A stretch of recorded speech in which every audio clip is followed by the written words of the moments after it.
Good morning. Old people here in Sweden, well, people older than I am, right? I think in general they have these principles about the news and the authorities. They listen to the news and they say, this is how I get my information. And it's not all true, but this is what I get, and I listen.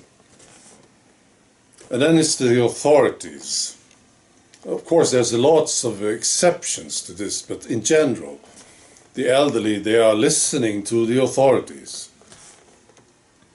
And if the authorities say something, they consider this the truth. So this is what they do. They follow the recommendations. It's a principle. Right. I got very upset with my father. I'm still upset with it. Because I know he's a smart man, If he was an idiot, I wouldn't be this upset about it. I don't think so. But he's a smart guy. And I tried to talk to him, and he considered me a fool. It was impossible to talk to him. So I'm quite sad about it, actually. So he took all the doses, all of them. I think he would take, if they recommended him to take 200 of them, maybe he would do it, So, yeah, that's how it is. Now, I saw this, and I was very surprised about it. A public health agency here in Sweden, they made recommendations for the elderly on how many doses they should take this year. And they said, you should have one this spring, and then another one next fall, or the coming fall, right? So two of them this year. And now I saw this, very surprising. This is numbers from Stockholm, right? The capital city. Only a little more than 20% of the elderly took it. So 4 out of 5 said no. And there was this chief physician in Stockholm who said, it's a problem in the whole country to get this group to take another dose. And they complain about all these doses lying around in stores, right? Wow. So what does it mean? Well, it must mean that the information is getting to the elderly. And it's not coming from media. We know this. 100% certain about this one.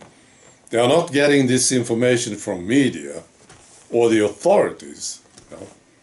But the information must be getting to them somehow. And I think it's the stories. They hear stories. It's word of mouth. They're getting it from their kids or friends or grandchildren. The stories about what happened to people. Maybe there was a granddaughter who got a miscarriage, or, all these stories. So they are starting to question it now. Well, this is a big breakthrough. That's what I think. When the elderly, who only listen to the news and trust the authorities, when they start to have doubts, well, it's a breakthrough, isn't it? So we come a long way with this.